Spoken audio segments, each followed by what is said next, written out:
Olá, mais uma semana que estamos aqui reunidos para o estudo do livro dos Médios, de Allan Kardec.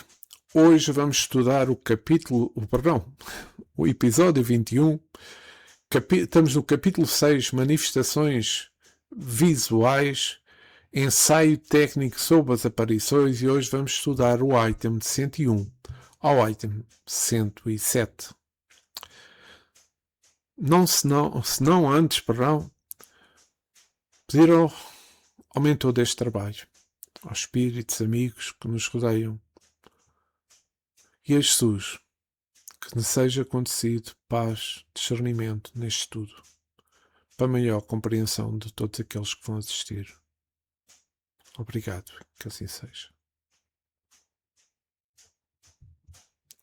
Então, meus amigos, vamos começar o estudo. Vou repetir: o Livro dos Médios, ou também era chamado antes o Guia dos Médios e dos Evocadores, segunda parte, das Manifestações Espíritas, capítulo 5, das Manifestações Visuais. Hoje o tema é Ensaio Teórico sobre as Aparições. Item 101. As manifestações aparentes mais comuns se dão durante o sono. Por meio dos sonhos, são as visões. Os limites deste estudo não comportam o exame de todas as particularidades que os sonhos podem apresentar.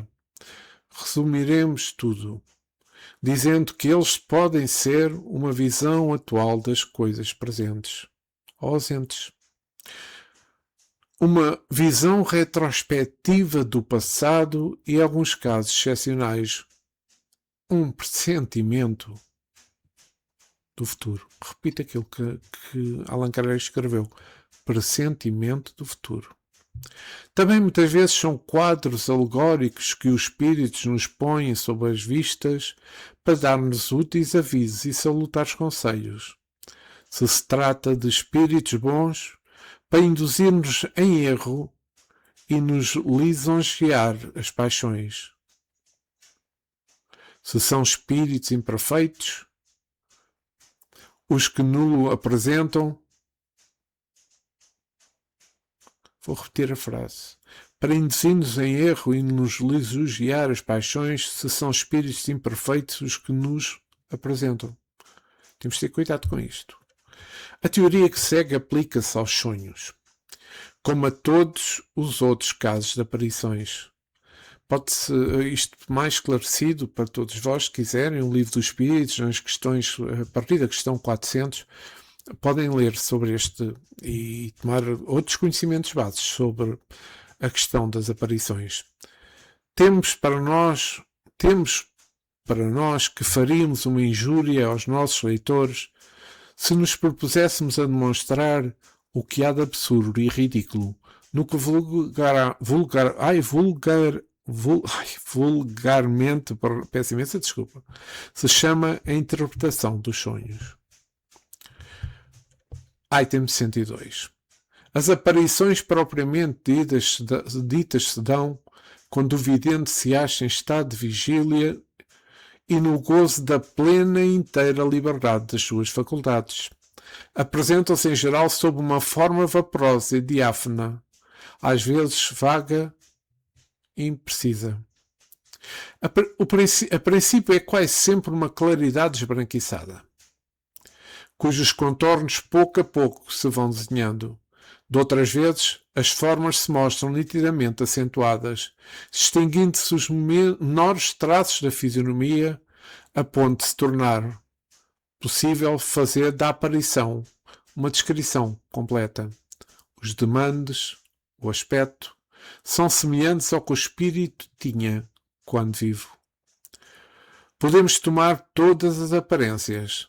O espírito se apresenta sob a que melhor o faça reconhecível, se tal é o seu desejo. Assim, embora como espírito nenhum defeito corpóreo tenha, ele se mostrará estropiado, ele se mostrará coxo, ele se mostrará cocunda, ferido e com cicatrizes, se isso for necessário à prova da sua identidade. Esopo, por exemplo, como espíritos, não é disforme. Porém, se o invocarem como Esopo, ainda que muitas vezes tenham tido depois ainda muitas vezes tenha tido depois em que se chamou, ele aparecerá feio, corcunda, com os seus trajes tradicionais.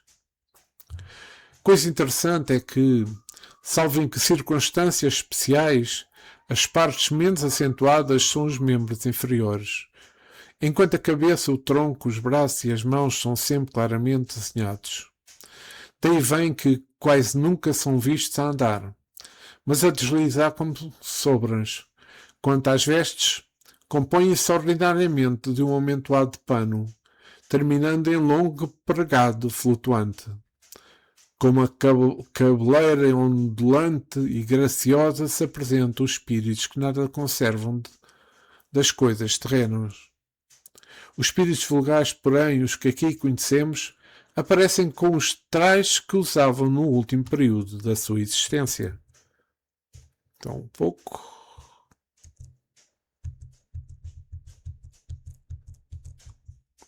Frequentemente, mostravam atributos característicos da elevação que alcançaram, como uma auréola ou asas.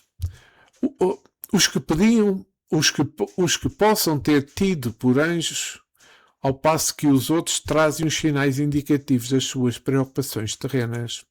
Assim um guerreiro aparecerá com a sua armadura, um sábio com livros, um assassino com um punhal, etc., etc. Os espíritos superiores têm uma figura bela, nobre e serena. Os mais inferiores notam alguma coisa de feroz e bestial, não sendo raro revelar ainda os vestígios dos crimes que praticaram ou dos suplícios que padeceram. A questão do traje e dos objetos acessórios com que os espíritos aparecem é talvez a que mais espanto causa. Voltaremos a essa questão em capítulo especial neste livro dos médios, porque ela se liga a outros factos muito importantes. Item 103. Dissemos que as aparições têm algo de vaporoso. Em certos casos, poder-se-ia compará-las à imagem que se reflete num espelho de aço e que, não obstante a sua nitidez, não impede que se vejam os objetos que lhes estão por detrás. Geralmente é assim que os médios videntes as percebem. Eles a veem ir e vir. Entrar num aposento, sair dele, andar por entre os vivos com ares. Pelo menos se trata de espíritos comuns. Se participarem ativamente em tudo que os homens fazem no derredor deles, de se interessarem por tudo, de ouvirem o que dizem os humanos. Com frequência são vistos.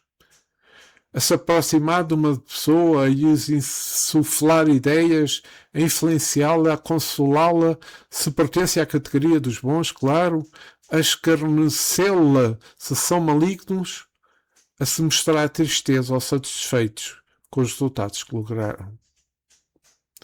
Numa palavra, constituem como que o forro do mundo corpóreo. Isto é importante.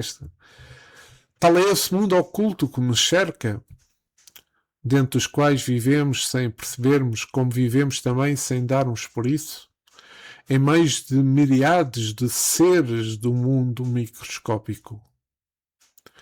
O microscópio nos revelou um mundo infinitamente pequenos, de cuja existência não suspeitávamos.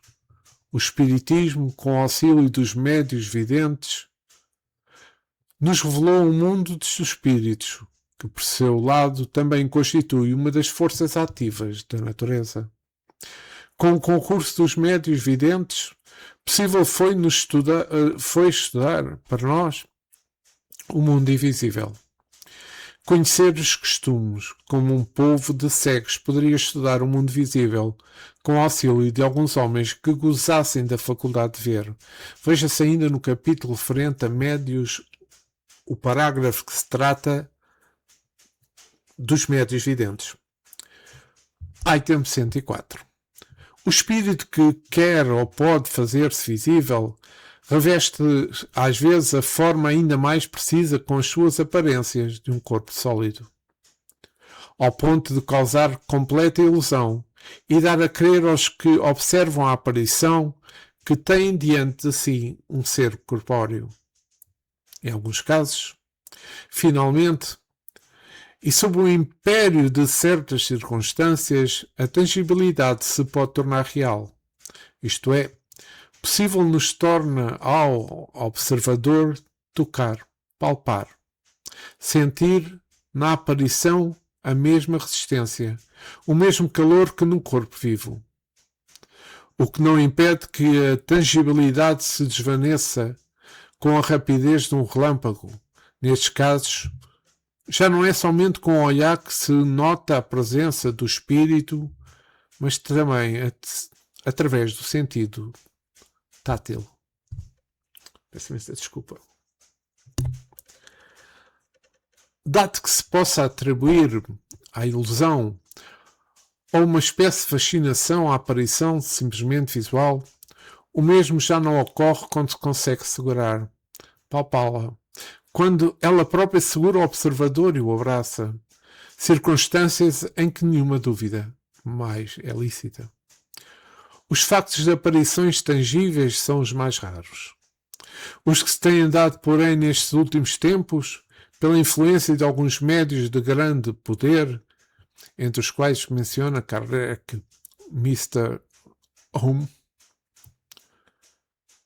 e absolutamente autenticados testemunhos irrecusáveis, provam e explicam o que a história refere acerca das pessoas que, depois de mortas, se mostraram com todas as aparências da realidade. Todavia, conforme já dissemos, por mais extraordinário que sejam tais fenómenos, perde inteiramente todo o caráter maravilhoso. Quando conhecida a maneira por que eles produzem e quando se compreende que, longe de constituir uma derrogação das leis da natureza, são apenas efeitos de uma aplicação dessas leis. Item 105. Por sua natureza, em seu estado normal, peço imensa desculpa, ver um pouco de água.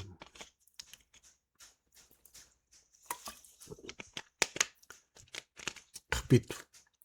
Por sua natureza, em seu estado normal, o perispírito é invisível e tem isto de comum com uma imensidade de fluidos que sabemos existir, sem que, entretanto, jamais os tenhamos visto, mas também do modo que alguns desses fluidos, por eles, pode sofrer modificações que o tornem perceptível à vista, quer por meio de uma espécie de condensação, quer por meio de uma mudança de disposição das suas moléculas, aparece-nos sobre uma forma vaporosa.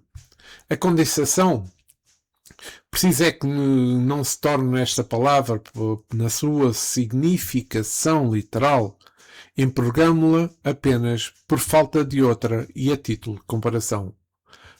A condensação, dizemos, pode ser tal que o perispírito adquira as propriedades de um corpo sólido e tangível, conservando, porém, a possibilidade de retomar instantaneamente o seu estado etéreo e invisível.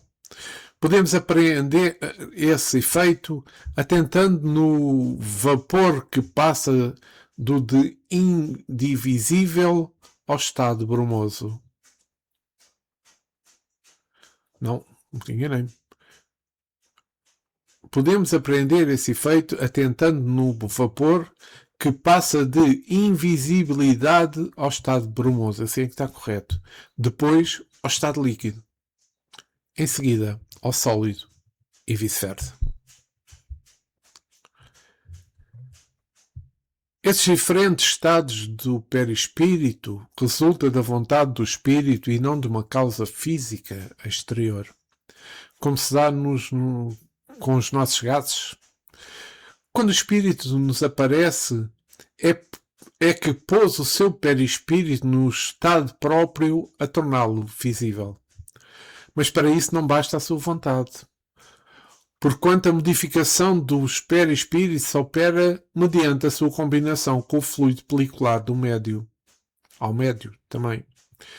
Ora, esta combinação nem sempre é possível. O que explica não ser externalizada a visibilidade dos espíritos. Assim não basta que o espírito queira se mostrar. Não basta tão pouco que uma pessoa queira vê-lo. É necessário que os dois fluidos, o do espírito e do encarnado, possam combinar-se e que entre eles haja uma espécie de afinidade. E também, porventura, que a emissão do fluido da pessoa seja suficientemente abundante para operar a transformação do perispírito e provavelmente que se verifique ainda outras condições que desconhecemos nesta altura. É necessário, enfim, que o espírito tenha a permissão de se fazer visível a tal pessoa, o que nem sempre é concedido também. Ou é em certas circunstâncias, por motivos que não podemos apreciar. Item 106. Outra propriedade do perispírito inerente à sua natureza etérea é a penetrabilidade. Matéria nenhuma lhe põe obstáculo. Ele atravessa-as todas, como as luzes atravessam os corpos transparentes. Daí que não haver tapagem capaz de obstar à entrada dos espíritos. Eles visitam o prisioneiro no seu calabouço, com a mesma facilidade que visitam uma pessoa que esteja em pleno campo. Item 107. Não são raras nem constituem novidades aparições no estado de vigília. Elas se produzem em todos os tempos. A história as registra de grande número. Não precisamos, porém, retomar o passado. São frequentes, tão frequentes são nos dias de hoje, e muitas pessoas há que as tenha visto e que as tomaram no primeiro momento pelo que se convencionou chamar alucinações. São frequentes, sobretudo, nos casos de morte de pessoas ausentes, que vêm visitar os seus parentes ou os seus amigos. Muitas vezes as aparições não trazem um fim determinado, mas pode-se dizer que, em geral, os espíritos que assim aparecem tão atraídos pela simpatia interrogam cada um as suas recordações, e poucos serão os que não conheçam outros factos de género, cuja identidade não poderia pôr em dúvida. Então, acabei de ler estes itens do 101 ao 107. Agora, vamos fazer uma pequena análise, um pequeno comentário sobre aquilo que acabei de ler. Então, só aqui verificar uma coisa. Perfeito.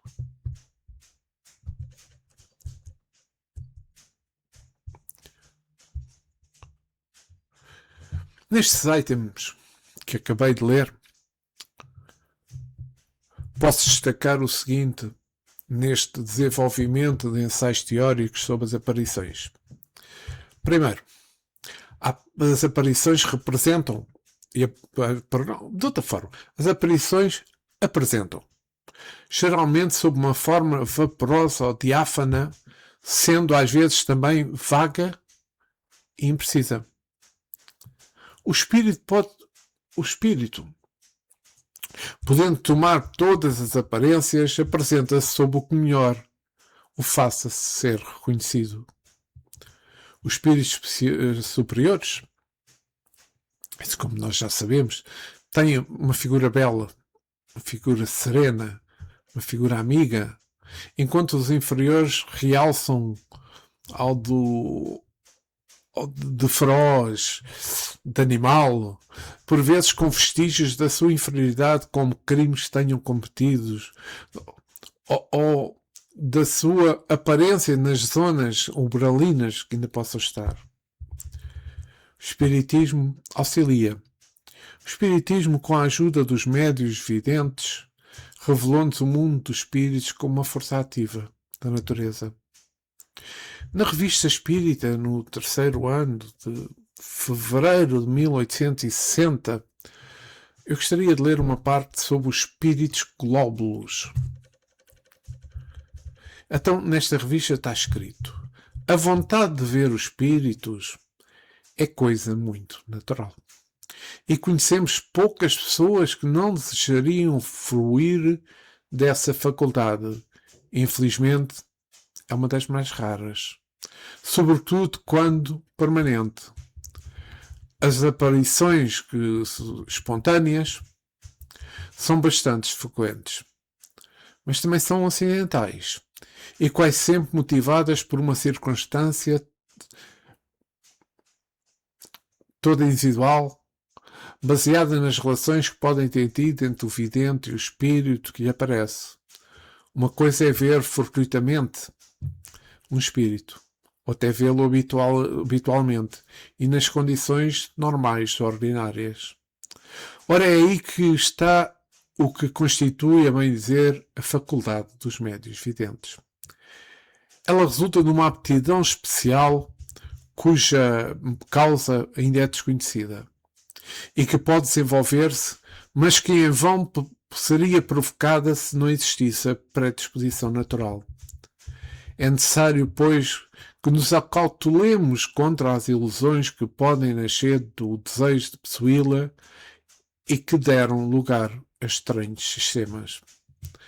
Tanto combatemos as teorias temérias pelas quais são atacadas as manifestações, sobretudo quando essas teorias denotam a ignorância dos factos, quando devemos procurar, no interesse da verdade, destruir ideias que provam mais entusiasmo que reflexão e que por isso mesmo fazem mais mal do que bem, levando ao ridículo. A teoria das visões e das aparições é hoje perfeitamente conhecida. Desenvolvemos-la em vários artigos, especialmente nos números de dezembro de 1858, fevereiro e agosto de 1859 e no nosso livro, O Livro dos Médiuns. Portanto, não repetiremos aqui. Lembraremos apenas alguns pontos essenciais antes de chegar ao exame do sistema dos glóbulos. Os espíritos podem ser vistos sob diversos aspectos. Eu li primeiro o que Kardec escreveu no Livro dos Médiuns. Agora estou a ler novamente aquilo que está escrito na Revista Espírita, que eu acho que é importante vermos esta relação. Os espíritos podem ser vistos de diferentes aspectos. O mais frequente...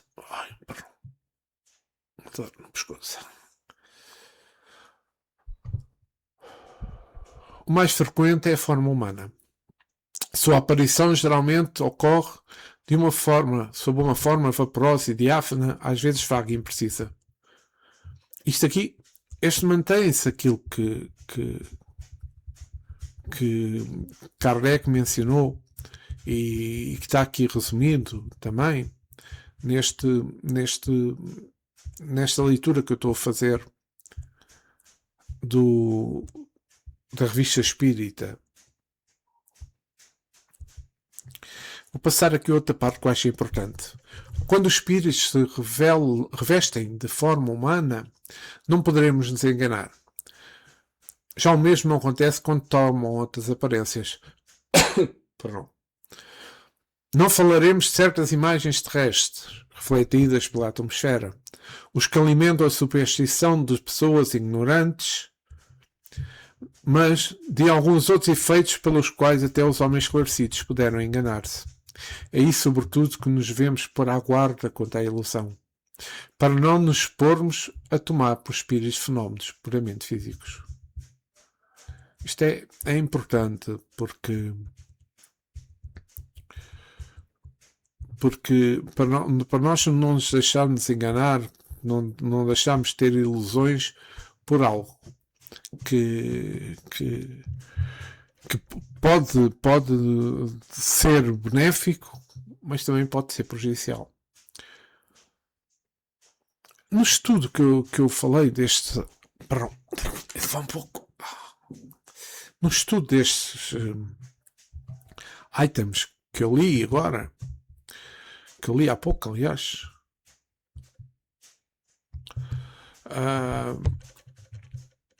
peço imensa desculpa, está aqui pareceu-me algo que não era, agora já está.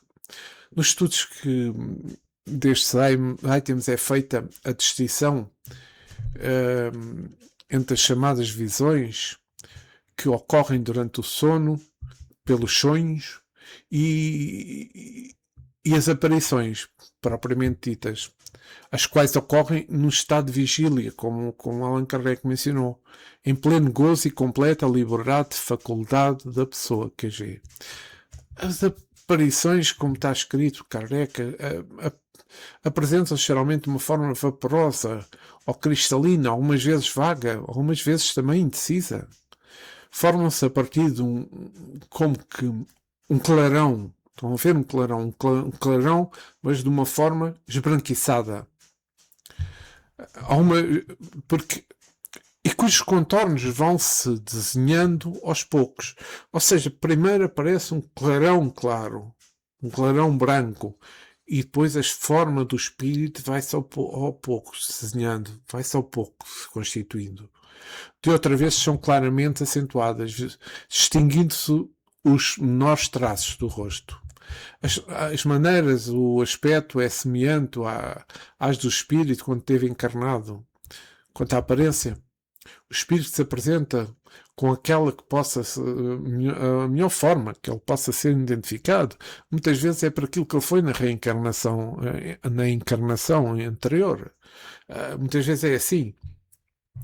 As particularidades a notar é que, exceto em circunstâncias especiais, as partes menos precisas das aparições são os membros inferiores, enquanto a cabeça, o tronco, os braços e as mãos aparecem de uma forma nítida.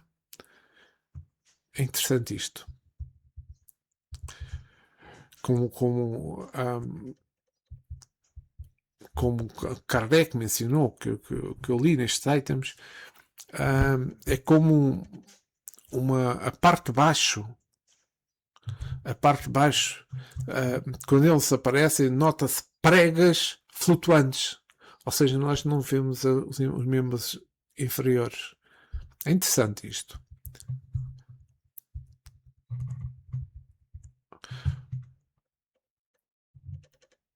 Outra coisa que eu achei interessante nestes items é que quando ele diz que muitas vezes os espíritos se aproximam das pessoas, o espírito que se mostrou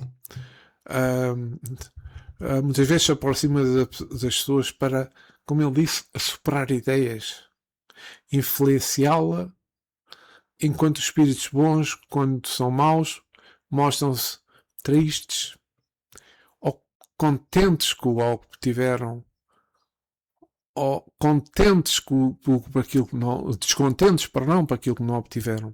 É assim um mundo oculto que nos envolve, no meio da qual vivemos sem o perceber.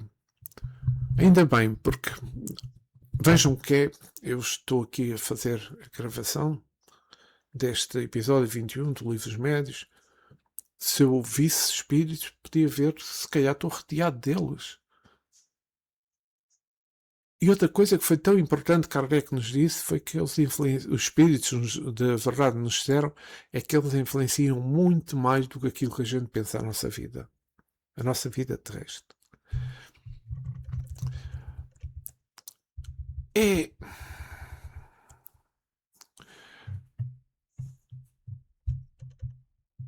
Eu queria aqui mencionar, estou à procura, peço imensa desculpa, mas estou à procura. Nesta analogia que foi criada por Allan Kardec entre o mundo, a relação do mundo espiritual e o mundo microscópico, os quais não percebemos pelos sentidos comuns, em relação ao mundo corpóreo e aquele que vivemos. Esta analogia mostra que, assim como não percebemos o mundo invisível dos seres microscópicos que temos ao nosso redor, os seres microscópicos que estão dentro do que compõe o nosso corpo físico, é interessante. Também não percebemos então o mundo dos espíritos, que convive em estreita relação também connosco. O facto de não vermos um e outro não faz que eles não existem. Os efeitos de um e outro são bastante perceptíveis. Essa é a razão.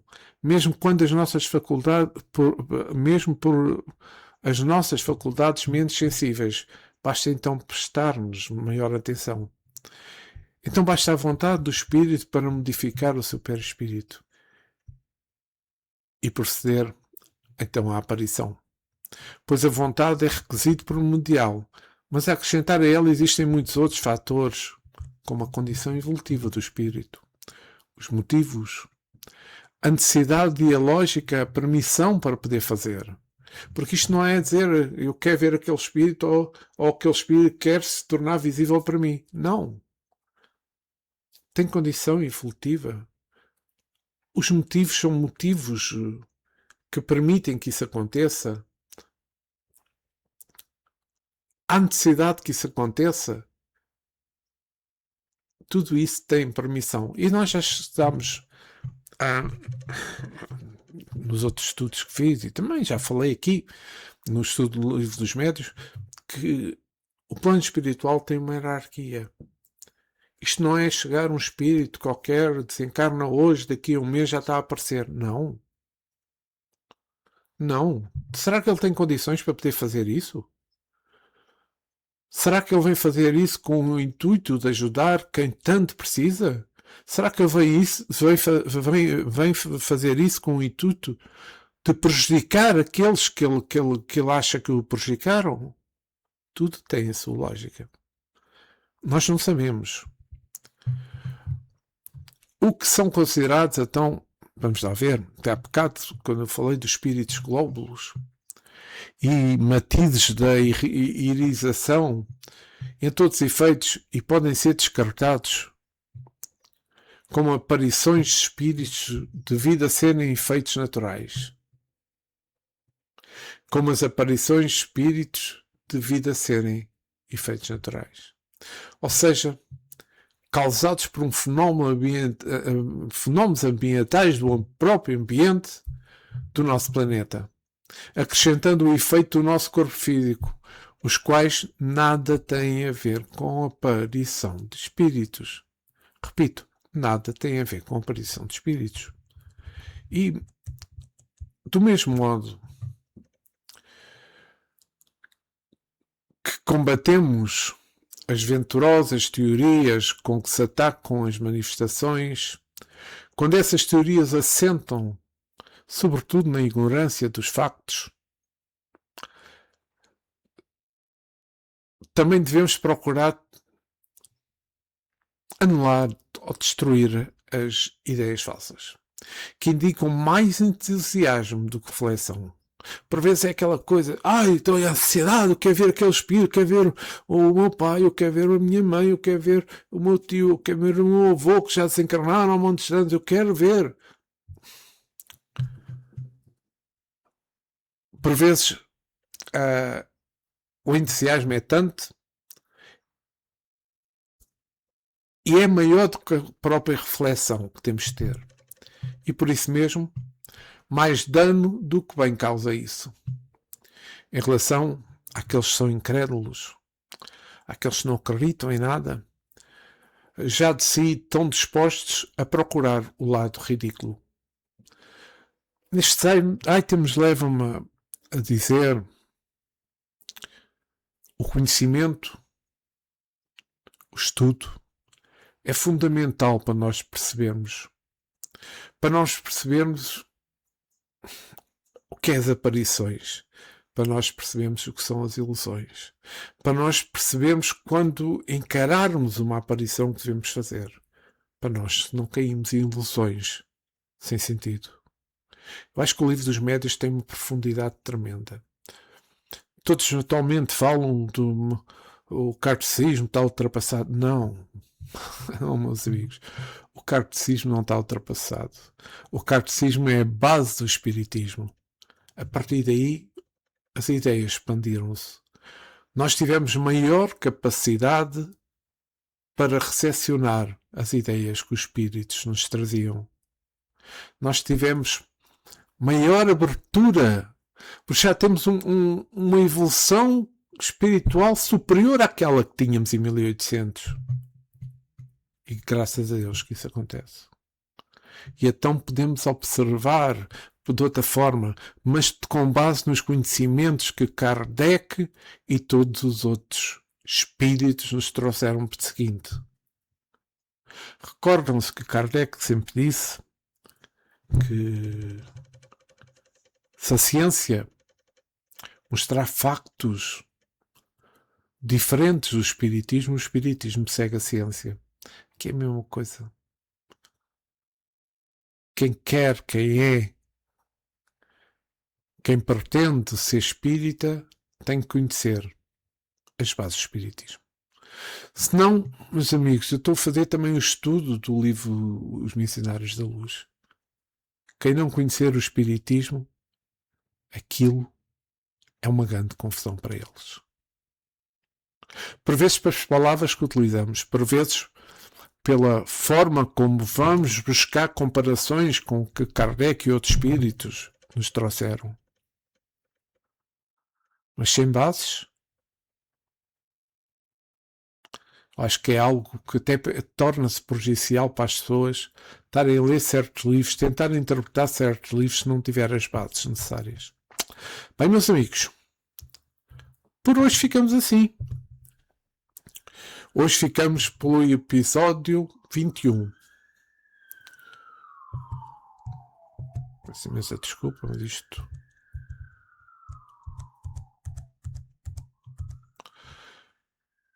Relembro que lemos e estudámos o item 105 ou item 107, capítulo 6, manifestações visuais, ensaio teórico sobre as aparições. Para a semana voltarei com o episódio 22. Espero que este estudo esteja a ser do vosso agrado. Porque, volto a dizer, é extremamente interessante, é extremamente importante.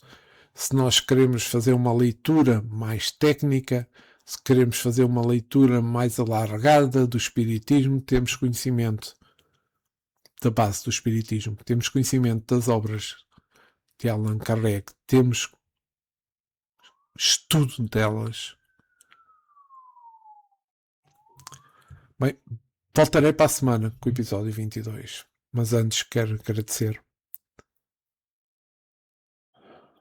ao mentor deste trabalho, aos nossos amigos espirituais, aos nossos espíritos amigos que nos rodeiam,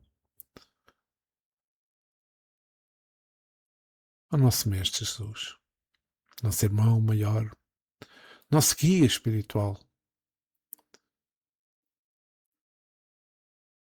por tudo aquilo que nos dá, por tudo aquilo que nos permite, por permitir que eu esteja aqui falando sobre algo extremamente extraordinário, falando sobre algo que faz parte das nossas vidas cotidianas e que muitos de nós desconhecemos. Obrigado, Jesus. Ficai connosco agora e sempre. E que assim seja.